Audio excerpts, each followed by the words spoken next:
Assalamualaikum warahmatullahi wabarakatuh. Welcome to singaiprincess. நம்ம இன்றைக்கி பார்க்க போகிற ரெசிபி ரொம்பவே ஹெல்த்தியான சிக்கன் சூப். இதில் நான் மசாலாலாம் அரைச்சி போட்டதுனால ரொம்பவே டேஸ்ட்டாக இருக்கும், உடம்புக்கும் ரொம்ப ஆரோக்கியமான சூப்.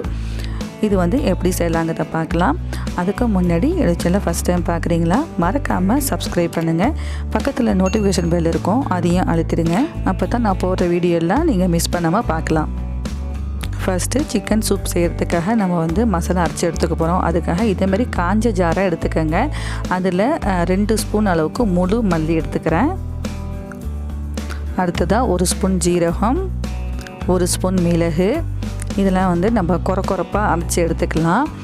இப்போ பார்த்திங்கன்னா தெரியும், இந்த மாதிரி நல்லா கொரப்பாக அரைச்சி எடுத்துக்கோங்க. இப்போ இஞ்சி பூண்டு தட்டி எடுத்துக்க போகிறோம். நம்ம எப்போதுமே சரி வீட்டில் இஞ்சி பூண்டு பேஸ்ட்லாம் அரைச்சி ஃப்ரிட்ஜில் ஸ்டோர் பண்ணி வச்சுருப்போம். இதேமாரி சூப்லாம் செய்யும் போது நம்ம ஃப்ரெஷ்ஷாக அரைச்சி போட்டால் தான் நல்லாயிருக்கும். இப்போ இஞ்சி ஒரு துண்டு எடுத்திருக்கேன். அப்புறமா 8 பல் பூண்டு எடுத்திருக்கேன். 8 பல் பூண்டுனாக்கா இஞ்சியும் அதே அளவுக்கு சம அளவுக்கு எடுத்துக்கிட்டு நல்லா நைஸாக இதை தட்டிக்கலாம். இப்போ பார்த்திங்கன்னா தெரியும், இந்த மாதிரி இஞ்சி பூண்டு நல்லா தட்டி எடுத்துக்கோங்க. அடுத்ததாக அடுப்பில் பாத்திரம் வச்சுருக்கேன். பாத்திரம் சூடான பிறகு இதில் 1 ஸ்பூன் தேங்காய் எண்ணெய் சேர்த்துருக்கேன். நான் தேங்காய் எண்ணெய் சேர்த்துருக்கேன். உங்கள்கிட்ட என்ன எண்ணெய் இருக்கோ நீங்கள் எது வேணாலும் யூஸ் பண்ணிக்கலாம்.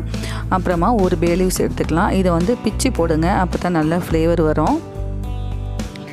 அப்புறமா ஒரு பட்டை சேர்த்துக்கோங்க. இதோட 2 ஏலக்காய், 2 கிராம்பு. இதெல்லாம் நல்லா பொரிஞ்ச பிறகு இதில் ஒரு வெங்காயம் கட் பண்ணி வச்சுருக்கேன். இது எல்லாத்தையுமே சேர்த்துக்கலாம். வெங்காயம் போட்ட பிறகு ஒரு பச்சை மிளகாய் சின்னதாக கட் பண்ணியிருக்கேன். இதை போட்டுட்டு அப்புறமா ஒரு கொத்து கருவேப்பிலை எல்லாம் சேர்த்த பிறகு நம்ம எல்லாத்தையும் மிக்ஸ் பண்ணி விட்டுக்கோங்க. வெங்காயத்தை ஒரு 4லேருந்து 5 நிமிஷம் வரைக்கும் வதக்கிக்கலாம். இப்போ 4 நிமிஷம் ஆகிடுச்சு. இப்போ நம்ம இஞ்சி பூண்டு தட்டி வச்சதை நம்ம ஆட் பண்ணிக்கலாம். ஆட் பண்ணிட்டு நல்லா எல்லாத்தையும் மிக்ஸ் பண்ணி விட்டுக்கோங்க. இதில் நம்ம மசாலாலாம் ஃப்ரெஷ்ஷாகவே நம்ம அரைச்சி போகிறதுனால நம்மளுக்கு நல்லா டேஸ்ட்டாக இருக்கும். இப்போ இந்த இஞ்சி பூண்டு பச்சையோடு போகிற அளவுக்கு ஒரு 2 நிமிஷம் நல்லா வதக்கிக்கலாம்.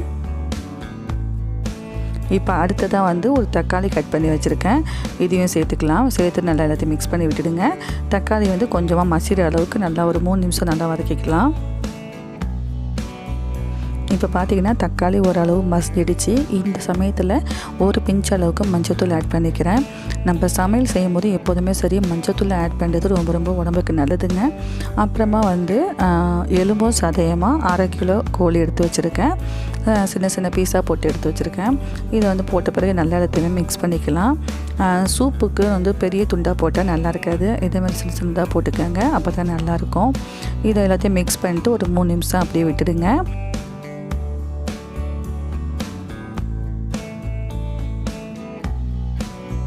நெக்ஸ்ட் இப்போ 3 நிமிஷம் ஆகிடுச்சு. இப்போ தேவையான அளவுக்கு உப்பு சேர்த்துக்கலாம். இதோட நம்ம அரைச்சி வச்ச மல்லி, மிளகு, ஜீரகம்லாம் இருக்கு இல்லையா, அதை சேர்த்துக்கலாம். இது நம்ம மிளகுலாம் சேர்க்கறதுனால நல்லா காரமாக டேஸ்ட்டாக இருக்கும். எல்லா மசாலாவும் சேர்த்து நம்ம மிக்ஸ் பண்ணிக்கலாம்.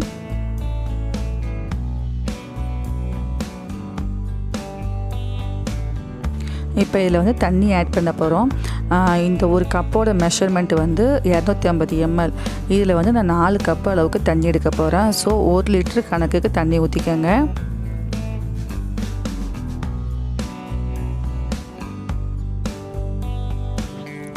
தண்ணி ஊற்றின பிறகு ஒன்ஸ் இதே மாதிரி நல்லா மிக்ஸ் பண்ணி விட்டுடுங்க. அடுப்பை மீடியமான ஃப்ளேமில் வச்சு ஒரு மூடி போட்டு மூடிக்கலாம். இதை ஒரு 15 நிமிஷம் நல்லா கொதிக்க விட்டுடுங்க. இப்போ 15 நிமிஷம் ஆகிடுச்சு. ஓப்பன் பண்ணி பார்க்கலாம். பாருங்கள், நல்லா கொதிச்சுக்கிட்டு சிக்கன்லாம் நல்லா குக்காக இருக்குது. இந்த சமயத்தில் அடுப்பை லோ ஃப்ளேமுக்கு மாற்றிடுங்க. அப்போ தான் நம்மளுக்கு எண்ணெய்லாம் பிரிஞ்சு பார்க்குறதுக்கு நல்லாயிருக்கும், சாப்பிட்றதுக்கும் டேஸ்ட்டாக இருக்கும். இப்போ இது மேலே வெங்காயத்தில் ஏற்றி விட்டுக்கோங்க. அடுப்பை ஆஃப் பண்ணிடலாம். ரொம்பவே ஆரோக்கியமான சிக்கன் சூப் நம்மளுக்கு ரெடி ஆகிடுச்சிங்க.